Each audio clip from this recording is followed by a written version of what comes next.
Snoring, जिसे हम हिंदी में खराटे लेना भी कहते हैं, एक आम समस्या बन गई है।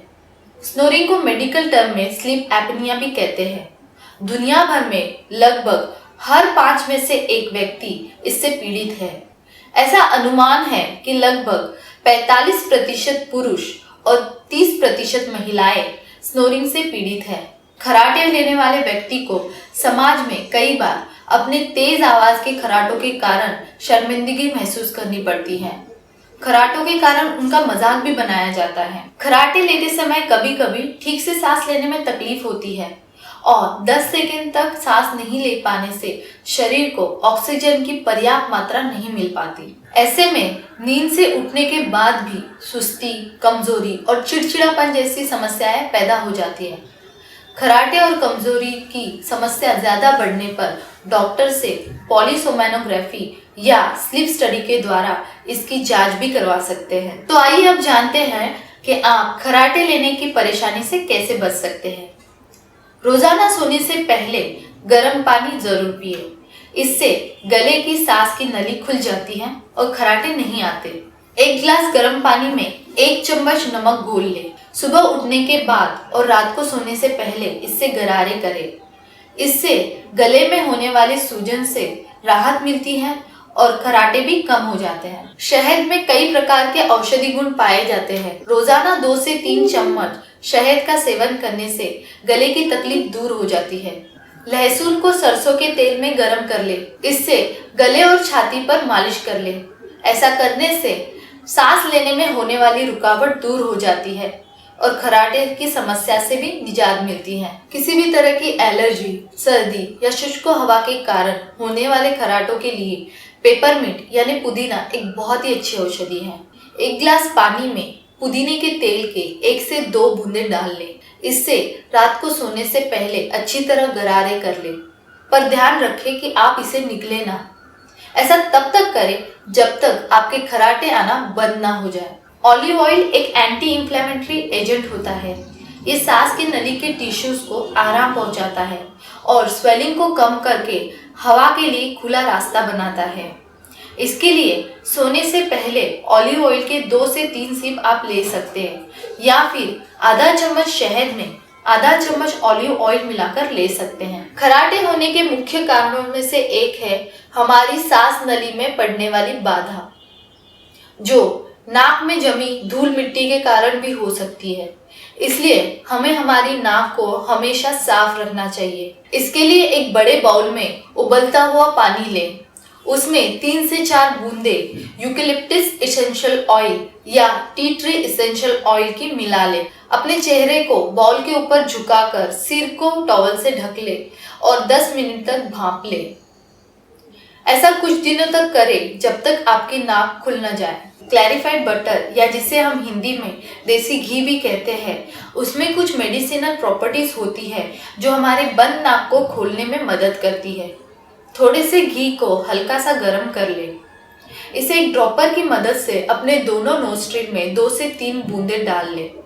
ऐसा सोने से पहले और उठने के बाद करें। इलायची में बलगम को खत्म करने की शक्ति होती है। ये बंद नाक को खोलने में भी बहुत प्रभावी होता है। 1 गिलास गर्म पानी में आधा चम्मच इलायची पाउडर मिला ले। इसे सोने के आधा घंटा पहले पी ले। इसके रोजाना नियमित सेवन से आपकी खराटों की समस्या दूर हो जाती है। हल्दी एक बहुत ही शक्तिशाली एंटीसेप्टिक और एंटीबायोटिक एजेंट होता है। रोज रात को सोने से आधा घंटा पहले 1 गिलास गर्म दूध में 2 छोटे चम्मच हल्दी मिलाकर पिए। ऐसा रोजाना करने से आपको खराटों की समस्या से छुटकारा मिल जाएगा। इन उपायों के अलावा आप आपके लाइफस्टाइल में कुछ बदलाव लाकर भी खराटों से छुटकारा पा सकते हैं। जैसे कि अगर आपको एक ही पोजीशन में सोने की आदत हो तो आप कोशिश करें कि करवट बदल बदल के सोए। अगर आपका वजन ज्यादा है तो आप वजन कम करें। इससे आपके गले के पीछे के फैटी टिश्यूज कम होते हैं, जिससे आपको इस समस्या से मुक्ति मिलती है। अगर आप कोई नशा करते हैं जैसे तंबाकू, सिगरेट, गुटखा, बीड़ी या शराब, तो उसे तुरंत छोड़ दे। नियमित रूप से एक ही समय पे सोए। सोते समय अपने शरीर को आराम दें। ध्यान रखें, सोते समय किसी भी अंग पर जोर ना पड़े। अगर आप सोने के लिए नींद की गोलियों का सेवन करते हैं तो उसे तुरंत बंद कर दीजिए, क्योंकि इससे भी खर्राटे आते हैं। सोते समय अगर सिर को थोड़ा ऊंचा करके सोए तो भी खर्राटों की समस्या से छुटकारा पा सकते हैं। खर्राटों की समस्या से बचने के लिए आप योग का सहारा भी ले सकते हैं। कपालभाति और उज्जयी प्राणायाम भी खर्राटों की समस्या में लाभ देते हैं। इसके अलावा आप अनुलोम विलोम प्राणायाम भी कर सकते हैं। खर्राटे आपसे ज्यादा आपके परिवार के लिए एक बहुत बड़ी परेशानी है। अगर आपको भी खर्राटों की तकलीफ है तो उससे निजात पाने के लिए आज से कोशिश शुरू कर दे। इसी के साथ खर्राटों की समस्या से निजात पाने के लिए घरेलू नुस्खों पे बना हमारा ये स्पेशल वीडियो यहीं पे समाप्त होता है। इसी तरह के और देसी नुस्खे जानने के लिए हमारे चैनल इमाम दस्ता को अभी सब्सक्राइब कीजिए और हमारे इस वीडियो को अपने फैमिली और फ्रेंड्स के साथ शेयर करना ना भूलिए। और हाँ, इसे लाइक भी करना ना भूलिए। इमाम दस्ता चैनल का मकसद है बड़ी से बड़ी बीमारी को दूर भगाना और छोटी से छोटी बीमारी को पास ना आने देना। Thank you. आज मैं आपको बताऊंगी कि अगर आपका वजन बढ़ा हुआ है तो कुछ घरेलू नुस्खों को अपनाकर आप अपने बढ़े हुए वजन को कैसे कम कर सकती हैं। कई लोग वेट लॉस के लिए डाइटिंग का सहारा लेते हैं। डाइटिंग से वेट लॉस तो होता है, लेकिन कई बार ये देखा गया है कि शरीर को आवश्यक न्यूट्रिएंट और विटामिन नहीं मिलने पर शरीर में काफी कमजोरी महसूस होती है। जैसे हेल्थ के लिए वेट लॉस का होना जरूरी होता है, वैसे ही शरीर के लिए बैलेंस डाइट का होना भी बहुत आवश्यक होता है। तो चलिए अब जानते हैं कि आप बैलेंस डाइट लेते हुए अपने वजन को कैसे कम कर सकते हैं। भोजन करते समय आपका पूरा ध्यान भोजन की ओर होना चाहिए। खाने की बुरी आदतें अक्सर वजन बढ़ने का मुख्य कारण होती है। अगर आपको टीवी देखते हुए, न्यूज़पेपर पढ़ते हुए या बातें करते हुए भोजन करने की आदत है तो वो तुरंत छोड़ दें। नियमित समय पर खाना खाने की आदत डाल लें। अगर आपको खाली समय में या फिर काम करते हुए खाना खाने की आदत है तो उसे तुरंत छोड़ दें। नियमित समय पर खाना खाने से पाचन भी अच्छा होता है और ज्यादा खाने से भी बचा जा सकता है। जब भी आपको भूख हो तभी खाना खाना चाहिए। बिना भूख के कभी खाना मत खाइए, इससे मोटापा और वजन दोनों बढ़ते हैं। अब जितना तेजी से खाएंगे उतना ही ज्यादा खाएंगे। आपके दिमाग को कम से कम 20 मिनट लगते हैं ये समझने में कि आपका पेट भर चुका है। इसलिए जब तक आपको महसूस होता है कि आपका पेट भर चुका है तब तक आप काफी कुछ खा चुके होते हैं। खाने के हर निवाले को कम से कम 20 बार चबाकर खाना चाहिए। इससे पाचन भी अच्छा होता है और ज्यादा खाने की आदत से भी बचाव होता है। मधुमेह और वजन को कम करने के लिए कम ग्लिसेमिक इंडेक्स वाला आहार लेना जरूरी होता है। जो कार्बोहाइड्रेट युक्त आहार बहुत जल्दी टूटकर ग्लूकोज बनकर शरीर के रक्त में बहुत तेजी से मिल जाते हैं उसे ज्यादा ग्लिसेमिक इंडेक्स वाला आहार कहते हैं। कम ग्लिसेमिक इंडेक्स वाला आहार लेने से ज्यादा देर तक पेट भरा हुआ रहने का एहसास होता है और कैलोरीज भी कम मिलती हैं। इसीलिए वजन को कम करने के लिए कम ग्लिसेमिक इंडेक्स वाला आहार लेना जरूरी होता है। दिन में 2 से 3 बार हैवी खाने के बजाय 4 से 5 बार थोड़ा थोड़ा करके खाएं। और जैसे मैंने आपको पहले ही बताया है कि जब भूख हो तभी खाएं और ये ध्यान में रखें कि क्या और कितना खाना खाएं। सुबह का नाश्ता जरूर लें। सुबह का नाश्ता ना लेना मतलब मोटापे को दावत देना। नाश्ते में आप फ्रूट्स, उपमा, पोहा, इडली वगैरह ले सकते हैं। शोध में पता चला है कि जो लोग सुबह नाश्ता करते हैं वो अपनी भूख पर अच्छी तरह से नियंत्रण कर सकते हैं और ज्यादा खाने से भी बच सकते हैं। खाने के करीब आधा घंटा पहले 1 गिलास पानी पी लें। इससे आपका पेट भरा भरा रहता है और आप कम खाते हैं। पानी पीने से शरीर हाइड्रेटेड रहता है जिससे मेटाबॉलिज्म सामान्य रहता है। रोज सुबह खाली पेट 1 गिलास गुनगुने पानी में 1 चम्मच शहद और आधा नींबू का रस मिलाकर इसका सेवन करने से वजन कम हो जाता है। पर ध्यान रखें, पानी गुनगुना हो। ठंडे पानी से वजन कम होने की बजाय बढ़ भी सकता है। अपने भोजन में प्रोटीन युक्त पदार्थों को ज्यादा शामिल करें। इससे आपका पेट भरा हुआ रहता है और भूख भी कम लगती है। प्रोटीन के वजह से शरीर में भूख बढ़ाने वाला हार्मोन ग्रेलिन कम बनता है, जिसके वजह से भूख का एहसास नहीं होता। सब्जियां और फल का अधिक सेवन करें, क्योंकि फल और सब्जियों में अधिक रेशे होते हैं, जिससे पेट जल्दी भरता है। तेल और अन्य सामग्री जैसे शहद, शक्कर और केचप का इस्तेमाल कम से कम करें, क्योंकि इसमें ज्यादा मात्रा में कैलोरीज होती हैं। इसी के साथ वजन कम करने के घरेलू उपायों पे बना हमारा ये स्पेशल वीडियो यहीं पे समाप्त होता है। इसी तरह के और देसी नुस्खे जानने के लिए हमारे चैनल इमाम दस्ता को अभी सब्सक्राइब कीजिए और हमारे इस वीडियो को अपने फैमिली और फ्रेंड्स के साथ शेयर करना ना भूलिए और हाँ, इसे लाइक भी कीजिए। इमाम दस्ता चैनल का मकसद है बड़ी से बड़ी बीमारी को दूर भगाना और छोटी से छोटी बीमारी को पास ना आने देना। Thank you. पहले तो मैं आपको ये बता दूं कि डायबिटीज होती क्या है।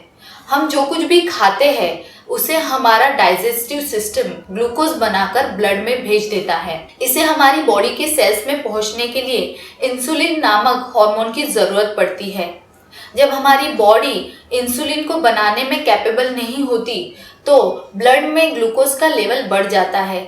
इसे ही डायबिटीज कहते हैं। तो चलिए अब मैं आपको बताती हूँ डायबिटीज को कंट्रोल करने के कुछ आसान से घरेलू नुस्खे। तुलसी के पत्तों में एंटीऑक्सीडेंट और जरूरी तेल होते हैं जो इंसुलिन के लिए सहायक होते हैं।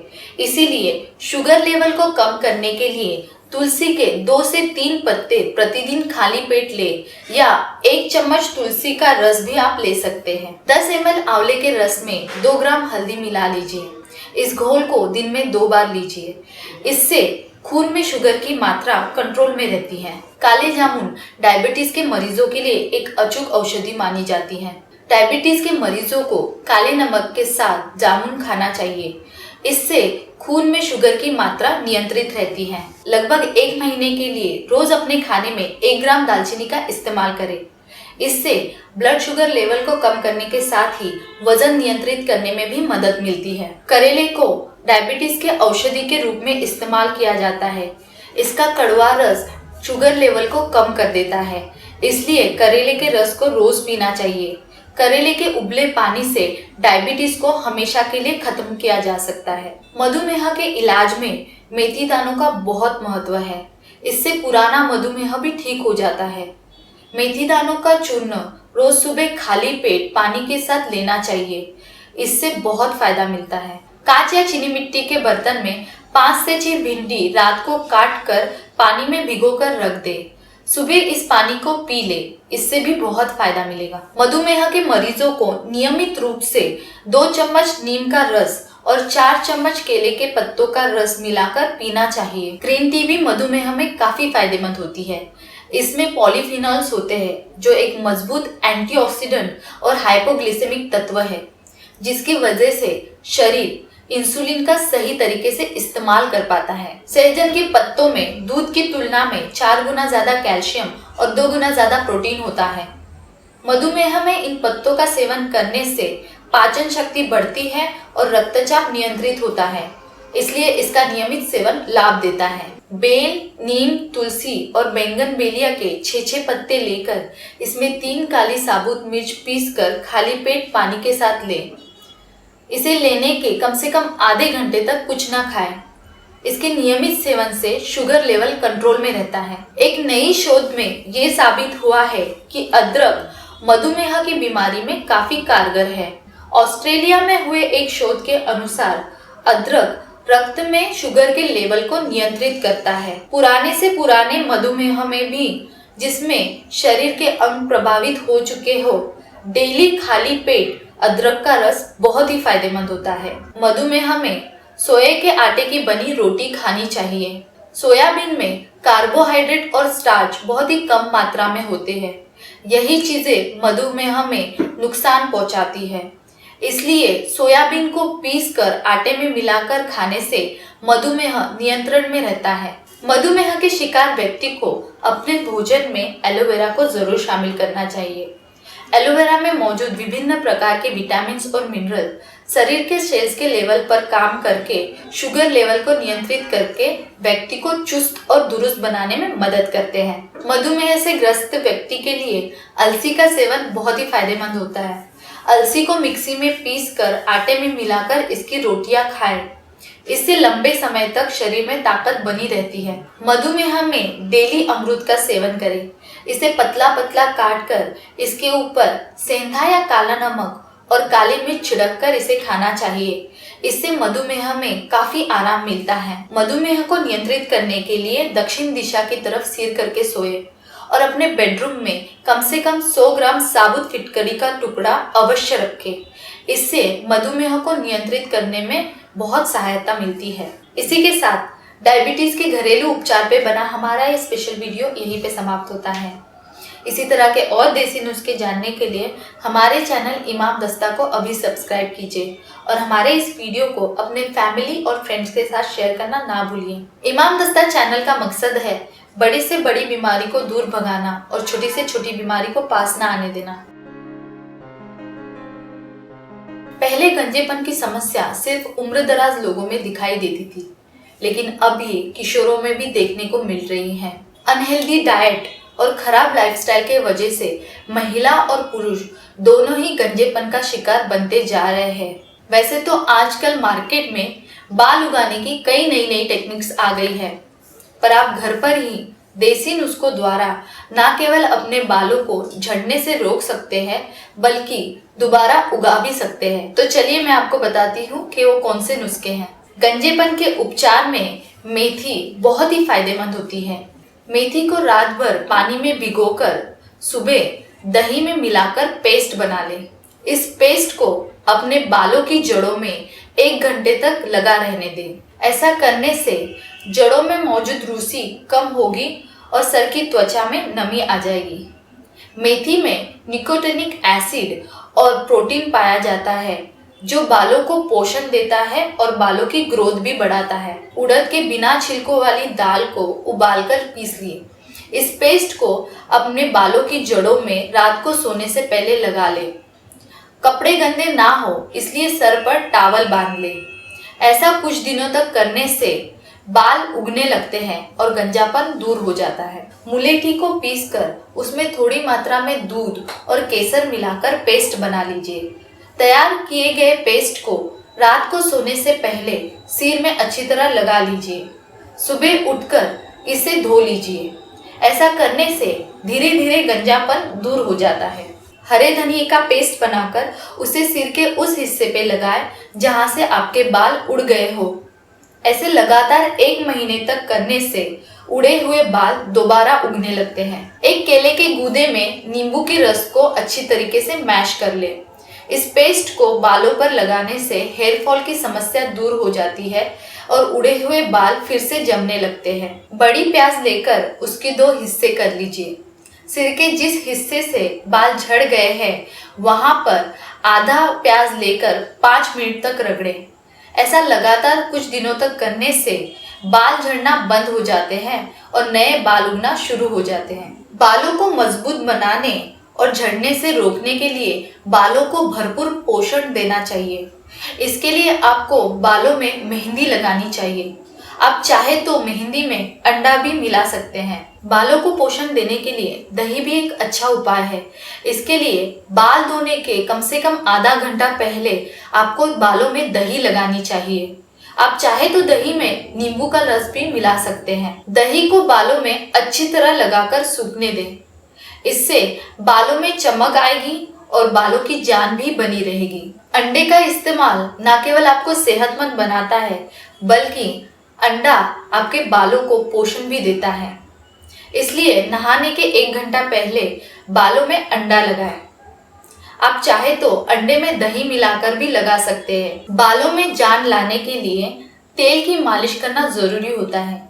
हफ्ते में कम से कम 1 बार बालों में अच्छी तरह तेल से मालिश करें। हल्के हल्के हाथ से स्कैल्प पे तेल से मसाज करें ताकि तेल जड़ों में जाए। हफ्ते में 2 बार आप एलोवेरा जेल से बालों में मसाज करें। मसाज करने के बाद 2 घंटे तक इसे ऐसे ही रहने दें। फिर गुनगुने पानी से इसे धो लें। ऐसा करने से बालों की ग्रोथ बढ़ती है और बाल मजबूत भी होते हैं। बालों का सीधा संबंध पेट से होता है। यदि पाचन तंत्र और हाजमा ठीक नहीं है तो बालों की जड़ें कमजोर होने लगती है। लगातार कब्ज होने से हेयर फॉलिकल्स कमजोर होने लगते हैं, जिससे बाल टूटने और झड़ने लगते हैं। इसके लिए अपने खान पान और हाजमे को हमेशा ठीक रखें। इसी के साथ बालों के झड़ने के घरेलू उपचार पे बना हमारा ये स्पेशल वीडियो यहीं पे समाप्त होता है। इसी तरह के और देसी नुस्खों को जानने के लिए हमारे चैनल इमाम दस्ता को अभी सब्सक्राइब कीजिए और हमारे इस वीडियो को अपने फैमिली और फ्रेंड्स के साथ शेयर करना ना भूलिए। इमाम दस्ता चैनल का मकसद है बड़ी से बड़ी बीमारी को दूर भगाना और छोटी से छोटी बीमारी को पास ना आने देना। क्या आप जानते हैं कि अस्थमा के उपचार के लिए कुछ प्राकृतिक उपायों को भी अपनाया जाता है, जिससे उसकी रोकथाम संभव है। लेकिन सवाल ये उठता है कि वो कौन से प्राकृतिक नुस्खे हैं जिन्हें अपनाकर हम अस्थमा को ठीक कर सकते हैं। तो आइए जानते हैं कि घर बैठे ही हम अस्थमा का उपचार कैसे कर सकते हैं। अदरक और लहसुन का सेवन भी अस्थमा के इलाज के लिए बहुत फायदेमंद होता है।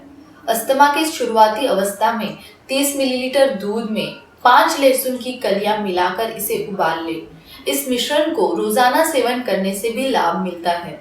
इसके अलावा अदरक की चाय में 2 लहसुन की कलियां मिलाकर इसे सुबह शाम सेवन करने से भी अस्थमा नियंत्रित हो जाता है। आधा कप अजवाइन का रस और उसमें उतनी ही मात्रा में पानी मिलाकर सुबह और शाम भोजन के बाद इसका सेवन करने से भी अस्थमा नष्ट हो जाता है। अस्थमा के इलाज के लिए अजवाइन के पानी से भाप लेना भी बहुत फायदेमंद होता है। इसके लिए पानी में अजवाइन को उबालकर इससे उठती हुई भाप को ले। इससे सांस लेने में होने वाली तकलीफ से भी तुरंत राहत मिलती है। शहद भी अस्थमा के इलाज के लिए बहुत फायदेमंद होता है। शहद बलगम को ठीक कर देता है, जो अस्थमा की समस्या का कारण होता है। अस्थमा का अटैक आने पर शहद को सूंघने से भी लाभ मिलता है। इसके अलावा दिन में 3 बार 1 गिलास गुनगुने पानी में शहद को मिलाकर उसे पीने से भी अस्थमा में बहुत राहत मिलती है। सहजन की पत्तियों को पानी में 5 मिनट तक उबालकर इसे छान ले। इस पानी को हल्का ठंडा होने पर इसमें चुटकी भर नमक, थोड़ा सा नींबू का रस और काली मिर्च का पाउडर मिलाकर इसे पी ले। इस तरह का काढ़ा अस्थमा के इलाज के लिए बहुत अच्छा माना जाता है। शरीर की भीतरी एलर्जी को दूर करने के लिए मेथी भी बहुत फायदेमंद होती है। इसके लिए मेथी के कुछ दानों को 1 गिलास पानी में तब तक उबाले जब तक पानी 1/3 ना हो जाए। फिर उसमें शहद और अदरक का रस मिलाकर इसे सुबह शाम सेवन करने से भी लाभ मिलता है। अंजीर का फल जितना मीठा होता है उतना ही लाभदायक भी होता है। अंजीर का सूखा फल बहुत ही गुणकारी होता है। ये बलगम को जमने नहीं देता। सूखे अंजीर को रात भर गर्म पानी में भिगोकर रख दे। इसे सुबह खाली पेट ले। इससे सांस की नली में जमा हुआ बलगम ढीला होकर बाहर निकल जाता है और इन्फेक्शन से भी राहत मिलती है। करेला पोषक गुणों से भरपूर होता है।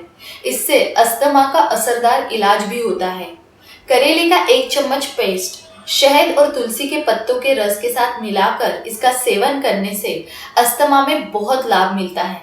साथ ही शरीर के अंदर की एलर्जी नष्ट हो जाती है। अस्थमा से पीड़ित लोगों को भोजन को धीरे धीरे अच्छे से चबाकर और अपनी क्षमता से कम खाना चाहिए। दिन में कम से कम 8 से 10 गिलास पानी पीना चाहिए। इसके अलावा खाने में कार्बोहाइड्रेट, चिकनाई, प्रोटीन जैसे पदार्थों का सेवन कम करना चाहिए और ताजे फल, हरी सब्जियां तथा अंकुरित चने जैसे पदार्थों का सेवन ज्यादा से ज्यादा करना चाहिए। अस्थमा होने पर छाती और रीढ़ की हड्डी पर सरसों के तेल में कपूर मिलाकर मालिश करें। मालिश करने की कुछ देर बाद स्टीम बाथ भी लेना चाहिए। ऐसा प्रतिदिन करने से कुछ ही दिनों में अस्थमा में राहत मिलती है। अस्थमा से पीड़ित व्यक्ति को प्राणायाम और योगासन का अभ्यास भी करना चाहिए। इसके लिए सुबह के समय रीढ़ की हड्डी को सीधा रखकर खुली और साफ हवा में सांस लेनी और छोड़नी चाहिए। इससे भोजन ठीक प्रकार से हजम होगा और शरीर को पूरी ऊर्जा मिलेगी। साथ ही लंग्स और रेस्पिरेटरी सिस्टम भी स्ट्रांग होंगे। और इसी के साथ अस्थमा के घरेलू उपचार पे बना हमारा स्पेशल वीडियो यहीं पे समाप्त होता है। इसी तरह के और देसी नुस्खे जानने के लिए हमारे चैनल इमाम दस्ता को अभी सब्सक्राइब कीजिए और इस वीडियो को अपने फैमिली और फ्रेंड्स के साथ शेयर करना ना भूलिए। साथ ही अगर ये वीडियो आपको पसंद आया हो तो इसे लाइक भी कीजिए। इमाम दस्ता चैनल का मकसद है बड़ी से बड़ी बीमारी को दूर भगाना और छोटी से छोटी बीमारी को पास ना आने देना। Thank you.